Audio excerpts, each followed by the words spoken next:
It's time to snap, it's time to tackle, it's time to pod, it's time to do all those things here on Snap Tackle Pod. Welcome to it. It's the high school football preview show each and every week right here via PrepsKC and KSHB 41. I'm Mick Shaffer of KSHB 41. He is Dion Clisso of PrepsKC. What's going on, Dion? If you couldn't tell, we're PrepsKC. Yeah, I see it like 11 times, I think, there.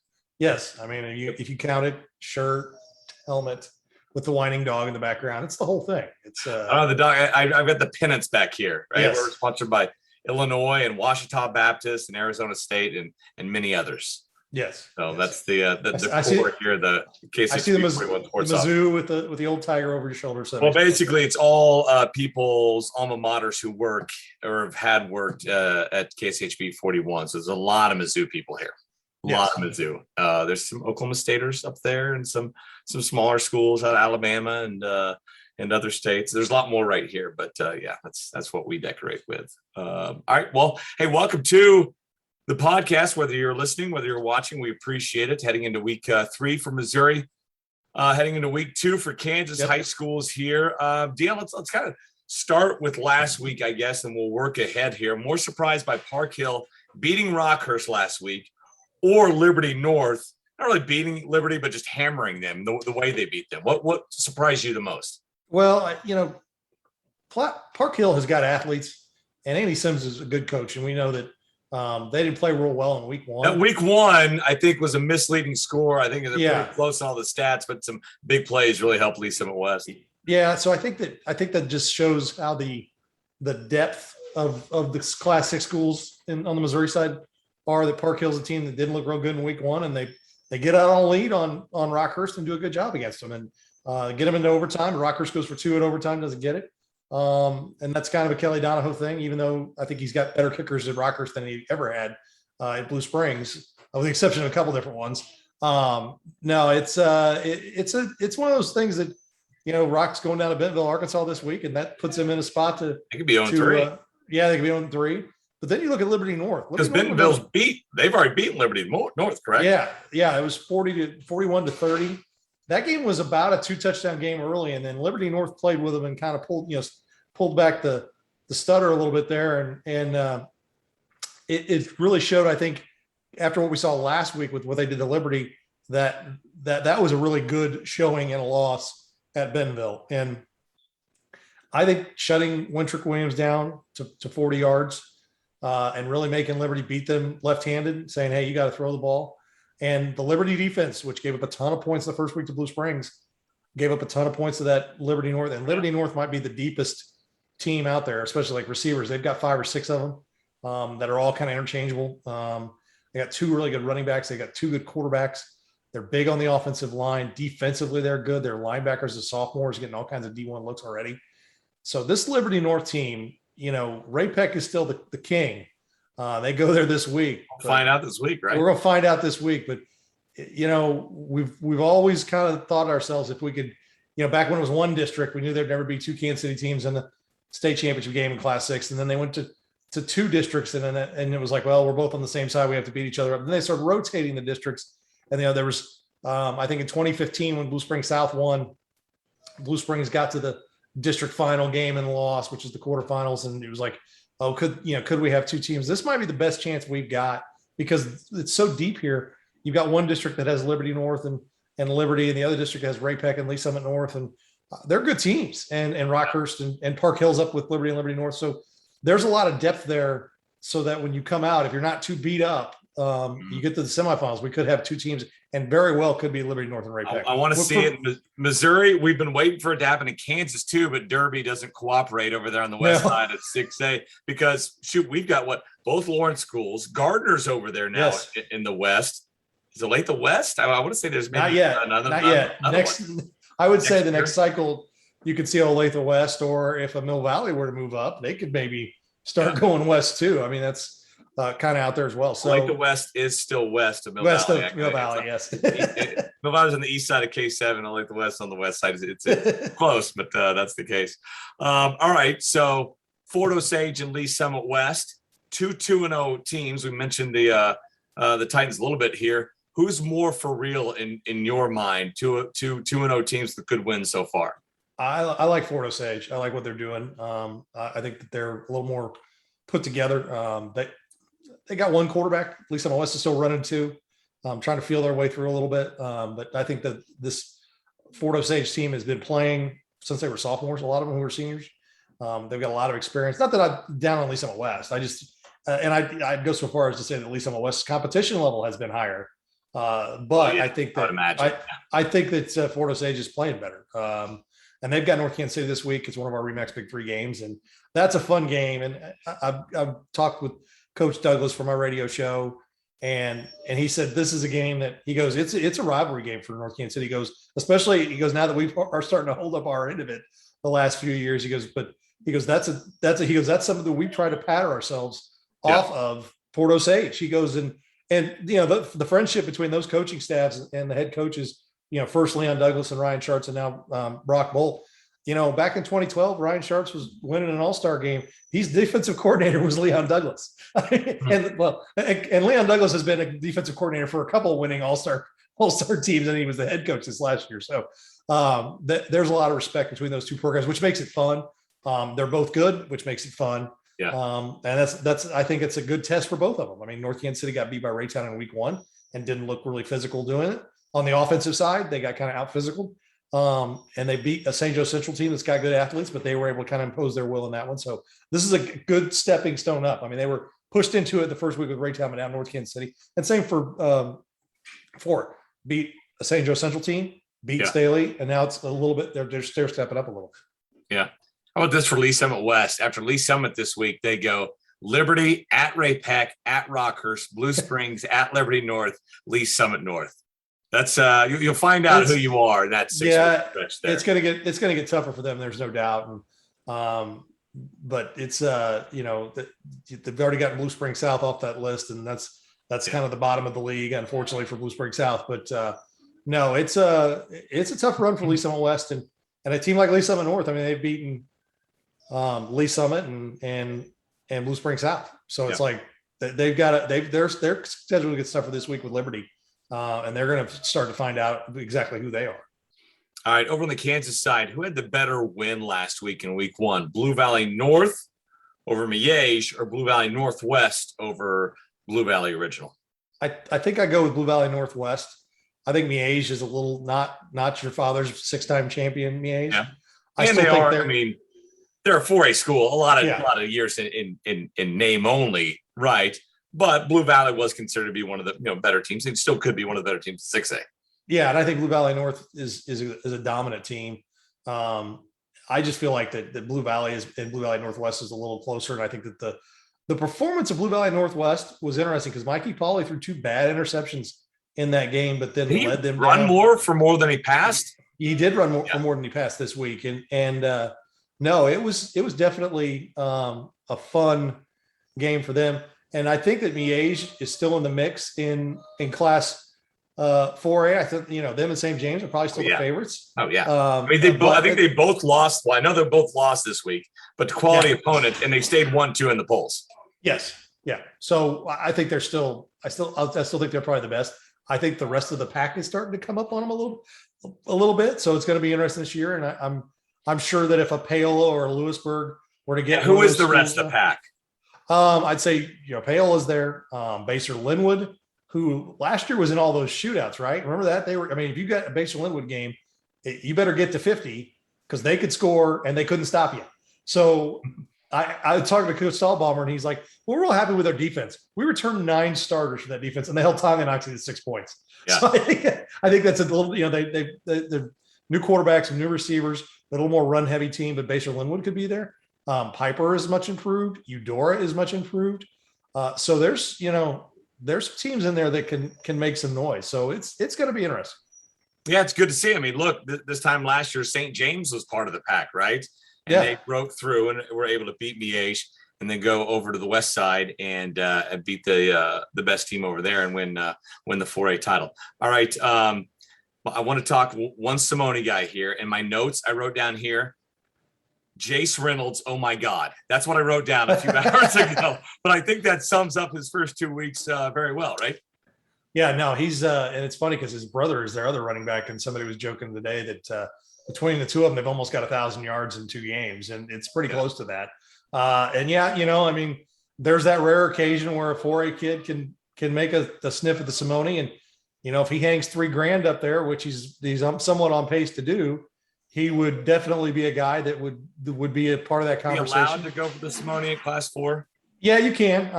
It's a rare occasion. I think you remember Bishop May's quarterback. Bishop May's quarterback. I'm totally Ryan Wills. Ryan Wills, yes. He was up there, and he was a finalist for that. And so it's a rare occasion, and I think sometimes it's left up to you are technically, the rule is if you're eligible for the Fontana, you're eligible for the Simone. Yeah.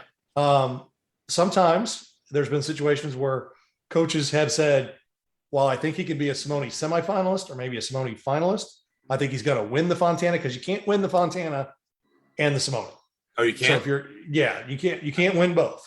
But you can win other awards. You could win Buchanan. You can win the Buchanan and the Simone, or the Bells, or the Taylor and the Simone. So yeah, that's the kind of situation that is there. So we'll see. I mean, Jace he's playing both ways for them. They're going to have to manage his minutes. Oh, is he really? He's playing some safety too. Yeah, and so I think that'll be interesting to see how they do there. And they're going to get in the meat of their. They've got 2 pretty good games to start with. I'm not downgrading the first 2 games. Maryville and that Wayne Hills, New Jersey team is really good, but they've still got Odessa and Center and Oak Grove and Pleasant Hill and Warrensburg, who are all very good teams to go through in that MRBC West. And it's going to be a grind, and how his health is able to go. And if they are able to find a quarterback, they've got 3 right now that they're playing, and kind of settle down, and maybe that'll open up some of their passing. I don't think they intend to pass much at all, but enough to keep teams honest.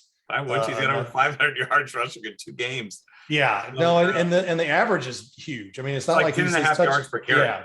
Yeah, his touches aren't crazy, so that's good. They've done a good job of that. So yeah, no, he's a guy who jumps off, and Jaden Doss had 5 carries, 100 yards, and a touchdown last week. Doss is going to be up there. Van Dyne with Liberty North. And so Henry Martin had 6 touchdowns last week. Mikey Pauley. Yeah. So there's a lot of good names. And Carroll, the running back, Sean Carroll, a running back from Aquinas, I think is Aquinas had a good first, to over 200 good first. And so he's going to be a guy to keep an eye on as well. So it's a pretty wide open this year. I think it's as wide open as it's been for a long time. Yeah. All right, let's talk about these Remax Big 3 games of the week. Games you can find at PrepsKC.com. Check them out.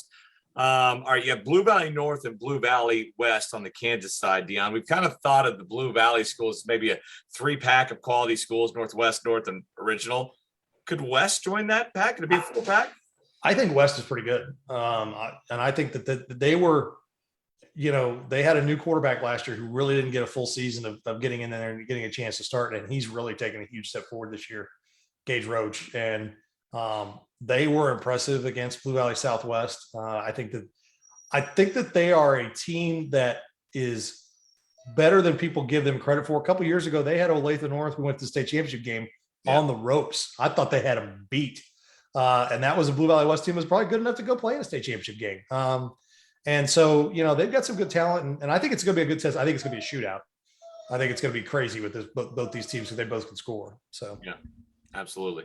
All right. From the Frontier League, Eudora and Piper. Eudora's got a couple D1 kids, right? Yeah. They've got some good kids there. And their tailback is really good. They, looking back last year, they won 3 games, and Coach Walmsgons and I were like, why are we talking about Eudora so much for a team that won 3 games? If you look at their last 5 games, they went 1-4, and the biggest deficit they lost by was 4 points. Wow. They were in every game, and they beat Piper in the first round of the postseason, went for 2. They were down 15-0 in the fourth quarter, scored 2 touchdowns and 2 2-point conversions, the last one with no time left on the clock to win that game. So yeah, they're kind of proud of it. They got Piper this week, and that's a good game in the Frontier League. And Piper's an athletic team, but they've got some size this year, and they're trying to be more physical and be that way. And it's funny because we talked with Coach Pollard, and he said, this is a fun game for him, and because he and Sean Hayden, the coach at Eudora, have become really good friends. He said, we came in the league the same year that he was hired at Eudora. He goes, I talked to Sean 3 times a week. It's like he goes, I root for him every week except this week. he's like, he goes more, and he goes, it makes it even more fun, because we're going to go compete hard against each other, and we know how much the other guys and staffs put the work in. The kids work hard, so it's a fun game in week 2. I think it's a fantastic conference. Yeah, both those teams coming off blowout wins in week 1, button heads this week in week 2 on the Kansas side. All right, Baser and Leavenworth. Yeah, Baser, their outstanding wide receiver, outstanding basketball player, Jordan Brown, transferred over to Lawrence Free State, had a touchdown in week 1, taking on a Leavenworth team that I don't know much about. Tell me about the Pioneers this year. Well, I think they won 4 games last year, which is a lot of games for Leavenworth to win. And I think a shortened year too. In a shortened year, like 4-4. And so they're coming out. Sean Sation. It's hard to say his name. Sean Sation. Okay. The coach there has been their head coach now for about 3 years. He took over, and really just, he was at Immaculata before that, the private school that was in Leavenworth. And they were pretty good. There were some stretches where they were pretty good. And so he's done a really good job. And they had a group that was really young the last 2 years, and now they're seniors and they're really growing up. And I think they're a pretty solid team. I think defensively they're really good. They've got some good athletes. But we talked about Baser earlier. They're running the ball. They do as good a job as anybody is fitting their offensive scheme to the talent that they have. And it's a situation where this is a good game for both these teams early in the season. Class 5A and 4A team, go out there, find out what you're about. The Leavenworth's already got a road win at Shawnee Heights. And so, for Baser went to Tongi last week and got a win there. So, but they both have good wins. And I think if you come out of this healthy and not make a ton of mistakes and get blown out for either team, I think you come out of it pretty good. Yeah, I forgot. They ended up losing to DeSoto in the playoffs, but they should have beat DeSoto a few weeks earlier in the regular season, had them down, ended up losing that game by 7. If you're talking about DeSoto, you're talking about one of the better teams in 5A. So Leavenworth was right there. Yeah, they had a great season last year, and you could tell that, it's tough there. They get move-ins and moves out with the military base. So it's tough to be consistent, but if you can get it going and get the numbers of which they have done, there is a huge investment in sports in Leavenworth. They just got brand new baseball and football fields. They invested a ton a few years ago in their football setup and their locker rooms and things like that. So they are serious about their sports, and they're trying to get better and everything. And you can see it takes some time sometimes to really see how it was going. Cause Leavenworth used to play in a field down by the river. And some people told me that the mosquitoes there were the size of small planes. They said it was ridiculous. And, it was like, and it says you wanted to play them late in the year, not early in the year, because you get eaten alive. And so they have an on-campus stadium they've had now for quite a while. It's been 6-7 years that they've had that stadium, but no, it's good to see that program, and they're in with teams that they can compete with now. And well, they used to be 6A. They used to be 6A, and they're in there with the Sunflower guys, and now they're over with the UKC, and it's a great league for them. Yep. All right, Missouri side. Let's not beat around the bush here. Let's get to it. Liberty North goes to Ray Peck, I believe. Yep, right? Yep. Liberty North 1-1. We talked about their opponents so far, Bentonville and Liberty. Ray Peck has played good teams both times, though, winning by a touchdown. We'll really find out if this is, a championship team yet again, I think, this week with Ray Peck. Yeah, and it's funny because they've played now. This is the 5th time in a little over 2 calendar years they've played, because they played twice the last 2 years. And it's the first time they've played. It's a 4th time maybe. It's the first time they played at Ray Peck, because they played the regular season game. Oh, really? And the playoff game 2 years ago at Liberty North, the regular season game at Liberty North last year, and the playoff game again at Liberty North, because that's the way the brackets fell out last year. So Ray Peck is probably happy to have this game at home. It's a great atmosphere at Ray Peck. I hadn't been to a game at Ray Peck in a long time. Went a couple years ago for the DeSmet semifinal game that they lost. And it's really, when Ray Peck's going, that's a good place to play. And Greg Jones is, I didn't know, Greg Jones and Tom Cruise go back to Northwest, and then Sean Martin were they teammates? They were teammates for a short amount of time, and then they were GAs together. But Sean Martin was a GA Greg Jones's senior year, and then they were GAs together for a while. So it's like Jones, and he said, I know so many of those guys. He goes, I've known so many of those guys for so long, and he's real excited about the game. They really like playing each other. This has become a pretty good. When Greg Jones came to Liberty North, it's become a pretty good little rivalry between them. And now they're in the same conference. They're going to play every year. And it's really fun to see. And, as much as it it was enjoyable from knowing that your Blue Springs and your Rockhurst and your Blue Springs South had a 15-year run, that you're pretty much guaranteed one of them being in there, or one of them winning it. And they were probably the favorites almost every year between the three of them.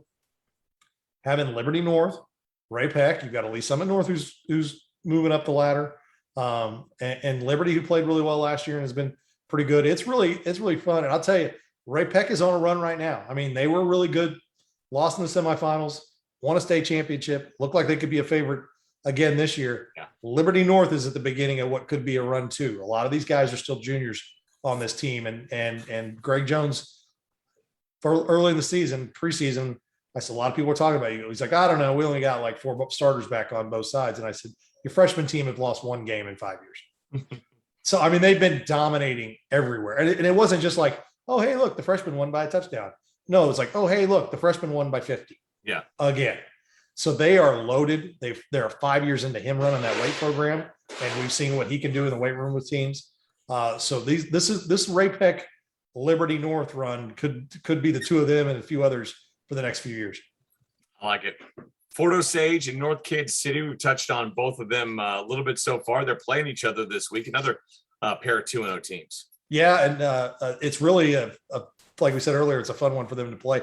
I like the way Fort Osage is playing. Greg Meany, their quarterback, and Lorenzo Fenner, their outstanding receiver. They're running him. They're doing a little Jaden Dawson to him. He's starting to run the ball a little bit. They've got a good running back too.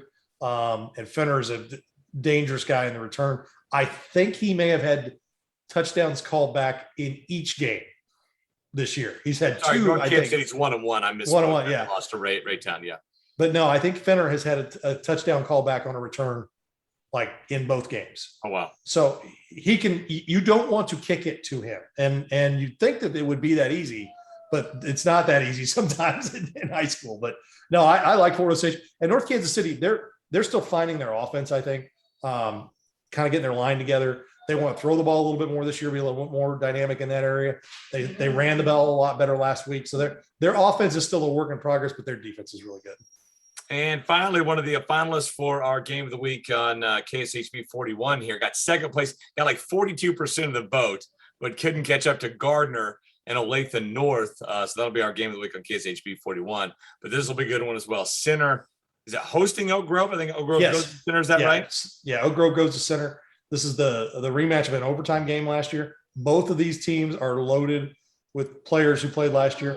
Center has two seniors on that team. And Coach DeLong was like, hey, I love them. They're great, but there's only 2 of them. So all these guys played as sophomores last year. They're juniors, and they've got some sophomores playing this year. So Center's, what they probably lack the most is just some size and some toughness up front. They're a little more finesse because they're just young. They're still growing in their bodies. Oak Grove is going to pound it. They're going to want to play, but they're coming off a tough loss. They got rolled by Richmond last week, and Richmond's a good team. So it's definitely going to be an interesting contest to say the least. Like I said, last year was an overtime game, and it could be that close again if Center doesn't break off some big long runs and their athletic ability just overwhelms Oak Grove. Yeah. Lastly, here before we get out, I know your dog Dion is ready for you to end the show. Poor guy's been up all day. We're doing a lot of recording today. The poor guy's been up all day. He's been a really good dog. We want to know here in the 41 office who's going to win the 41 Bowl this week. It's Haley Lewis's dad, Craig Lewis, taking on my son, Aiden. Mill Valley taking on Olathe South. I like your chances in this. I think Mill Valley's probably a little further along this year than Olathe South is, and I apologize to Coach Craig Lewis, one of the best guys in the world, he's overcome his daughter. I love it. He's here right now. I mean, he's just as good a guy that you could think of. So no, he's a good one, and I think they're going to get better. They've got some good size at Olathe South, and if they're not playing Mill Valley or Olathe North, they've got a really good chance to win a lot of games. Yeah, no, definitely. All right, that'll do it for Snap Tackle Pod. Dion, do you want to let us know some of the other games we'll be covering on Friday night, both on PrepsKC.com and on KSHB 41? Well, as we've recorded this, there's been some changes, so I'm going to have to go back and look at my schedule and make sure we're all in a good place. And no, we're going to have Ruskin at Wyandotte. That's the Deepest Valley Moore Metro matchup game. Nice. We'll have coverage of that, and that's going to be a good one. I think it's a good one. Kansas v. Missouri. We got another one. Is it Lee Summit Blue Valley this week? Is that another one? Or is that 2 weeks that's now? 2 weeks? I think it's least. There's some Blue Valley matchups there with some Lee Summit teams as well. So I like that Wyandotte Ruskin game. I think it's a good game for both teams, both in similar positions, good numbers up and things like that. So that's a good one. Bishop Richmond, I think, right? Or Bishop Ward Richmond. Bishop Ward Richmond. Hats off to Bishop Ward. They had a good one over Sumner last week. Richmond is really good. Yeah. School size wise, they're about the same size. So Bishop Ward tried to improve that program. They stepped up and they picked up a good game with Richmond. Last so they week can compete what there. we saw, what was it? Odessa going to Lansing, right? And getting a big win there. Yeah, you got to do that sometimes. And no, it's definitely good to see some cross-state stuff. All right, we'll end it. Dion, thanks so much for the time. Thanks to you as well for watching or listening to Snap Tackle Pod. We'll see you next time.